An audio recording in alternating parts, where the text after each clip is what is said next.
Hello, beautiful beings, and welcome to the podcast self-love mini-series episode of the day.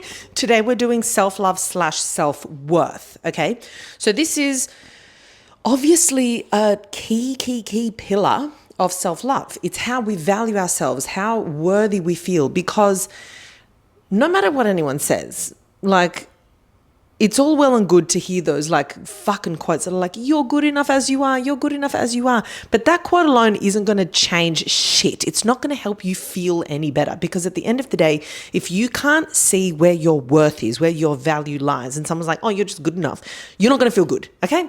We have to value ourselves in order to feel good. And it's not to say that, you know, people are more valuable than other people, or it's not about that. It's how can I determine what my worth is and what my value is in order to feel good. Because if you feel worthless and someone's like, but you're good enough, you're still going to feel worthless, okay? And if you feel worthless, you don't have self-love, okay? Self-worth, self-love, they go hand in hand. It's impossible to have like one without the other, okay? So we are talking about how to increase your self-worth, as that is like, I think, the number one, if not the most important precursor to self-love. Now, I think we've got like 4 key points that I want to get through. So the first one is, how can I start providing real value for myself and also for the people around me? When I have a day where I feel like I have provided value, I'm going to feel a whole lot better, because our life does not exist in a vortex. We don't just get up, drink some fucking water, eat a meal, sit down, stare at a wall all day long, and then miraculously just feel so fucking good about ourselves.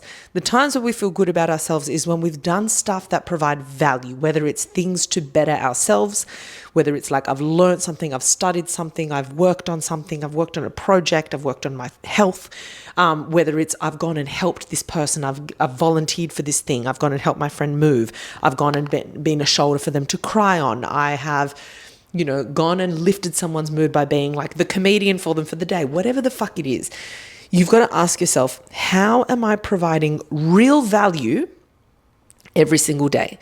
Now, don't get ahead of yourself and don't make it this out of worldly, oh my God, I need to start a charity kind of shit, okay? We're talking about realistic, today, what can I do where I'm providing real value? A really basic one is go deeper than a surface level interaction with somebody. So if you feel like, you know those times where you like, feel your friend wants to meet up with you and you're like, I've just got too much shit to do, maybe I should cancel, maybe this, but then you end up hanging out with that friend and then you walk away feeling like, oh my God, my life is so much better. Like, I'm so glad I had that interaction. I feel like I've really connected. I feel listened to. I feel heard. I feel like a weight's been lifted off my chest. That shit you could do for somebody else, right?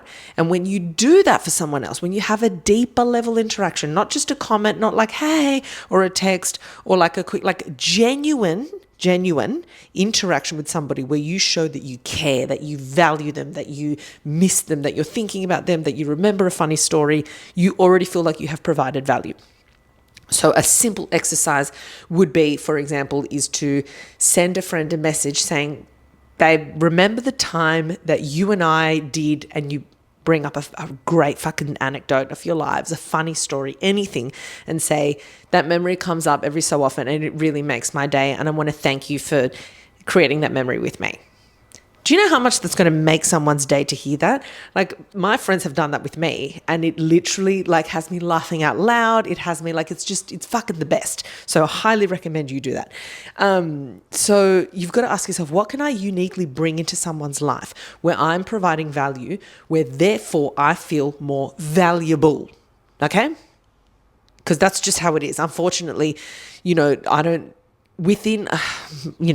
obviously rapists aside, but everyone has roughly the same value. It's not like I think that there are people that are less worthy than other people, but you are definitely going to be more worthy to an individual versus someone else. Like, if I've got someone in my life that never gives a fuck, doesn't ever like ask questions, doesn't ever check in, their value in my life, so like obviously within the parameters of my perspective, is going to be lower than my best friend, right? And so you've got to think, where is my value in the lives of people around me that I care about and in my own life, okay?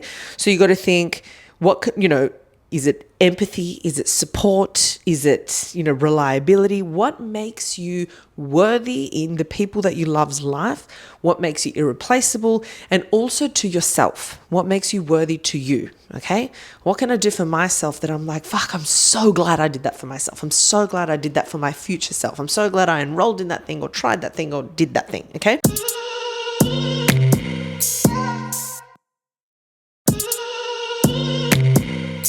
The next one, number 2, is to actually give a shit. Actually give a shit, okay?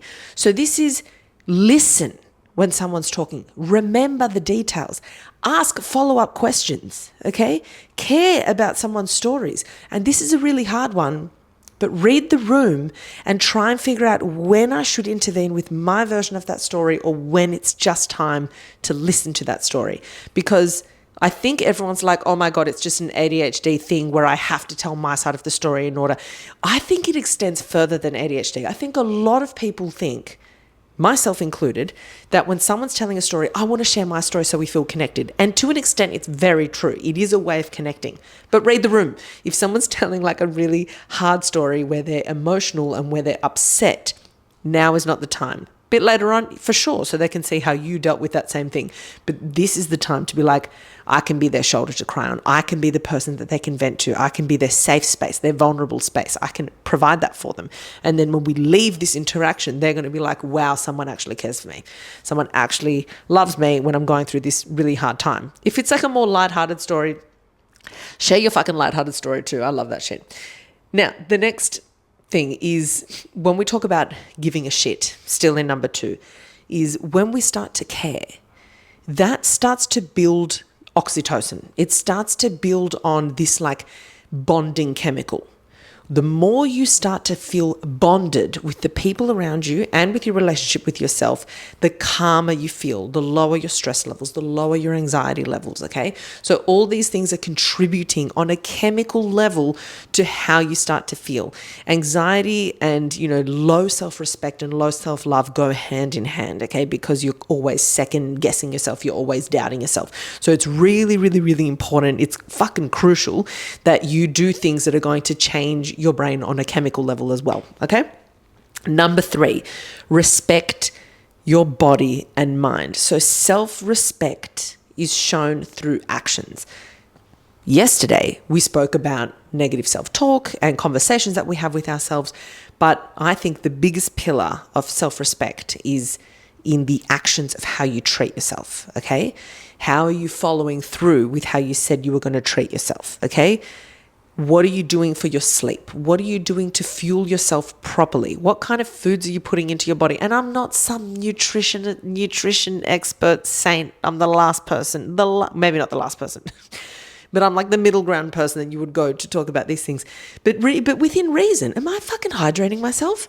Am I having a bit of a balanced diet? If I've gone and eaten shit for the last 3 days, love that so much, for me, good times, what am I going to do over the next 3 days? Maybe throw in some vitamins and a salad. Like, just what am I doing that's showing like, oh, I'm actually caring for my body. am I eating protein, cunt? Like, am I eating protein? Because if you're not, eat some protein, okay? Things like that. Another thing that you can do is, physically move your body is one of the best things you can do for your mental health, but also boundaries. How am I setting boundaries with other people physically and psychologically? What am I doing to respect my body, my mind, myself? Okay. Another one is, not putting up with an unsolicited comment, not putting up with being mistreated. If someone, and when I talk about setting boundaries, I've got whole episodes on that, so I don't want to dive in too deep because then this is going to extend way past the 15-20 minute mark. But one of the things that people think a boundary is this really difficult thing where they've got to be this really confident person and they don't have the confidence. But a boundary is simply, if you don't have anything to say, if you're like, I just don't have the balls to stand up, it's just removing yourself from a situation that's not right for you, okay? You don't even have to explain yourself if you don't feel comfortable, but it's like, this is the time for me to leave. Or it's saying, I'm not going to be able to make it tonight. Thank you so much for the invite. And you don't have to explain, the reason I don't want to be here is because you always fucking put me down and I cannot handle this today. Okay? Now, the last thing that I want you to do is focus on ways that you can always keep growing. Okay? The more you grow mentally, physically, well, as in like, physical skills that you can grow on, the happier you are going to be. It's one of my 3 pillars of happiness: growth, connection, and purpose. Growth, growth, growth, growth, growth. If we can always focus on how we are growing, then we are always going to feel like a level of satisfaction within our lives. Ask yourself, like, what are things where I can improve on that's going to equal growth? Healthier habits within my life, whether it's behavioral habits or like eating habits, new skills, better relationships, like really focus on building my relationships. Is it I'm moving to this other country in 6 months. I promise myself I'm going to have conversational level of that language in that time frame. So every day you're doing an hour and a half towards that language, you're going to feel fucking good about yourself. You're going to be able to like tick off all these things. Okay. So I want you to track where you can improve and where you can keep expanding. This idea of a growth mindset as well makes you more likely to tackle bigger things, to do harder things in your life. It makes you more likely to actually follow through with hard things. I've got a whole episode on growth mindset versus fixed mindset. Please go check it out, because it literally shows you that when we have this growth mindset, we are up to a challenge. We're okay with failing. We're likely to stick something out a lot longer, and we're likely to feel a lot happier within ourselves, regardless of the outcome, but just because of the effort that we've put into something. Okay, so every day, morning, night, whenever you want, I want you to do this daily practice. Very simple. Number 1, ask yourself, am I providing value to myself, to someone else, to the world? Like where and how am I providing value? Number 2, do I actually demonstrate that I give a shit about others? Sometimes we get so wrapped up in what's going on in our lives that we're like, I don't think I've checked in with anyone yet. Maybe I should check in, because when you do something for someone else, it actually feels good for yourself. Okay. Am I respecting my body and mind? And if so, how? And if not, how could I be today? Something little. What's something little that shows that I respect? And number 4, based on my actions, based on my answers of the last 3 questions, what can I improve today? Is it 1 thing? Is it 3 things? Is it I'm going to reach out to a friend, and I'm also not going to be on my phone for the last hour of the day, and I'm going to do 20 minutes of this language that I want to learn? Like, what little things that I can do where I can start focusing on all the different points that I've hit today. Okay. But basically the main thing is that self-love is something that only you can provide for yourself, obviously, same as self-respect. All right. That is all for today's episode. Thank you so much for tuning in and listening. And as always, remember, be kind to yourself, be kind to your brain. Don't take shit from anyone, and especially don't take shit from yourself. Danke.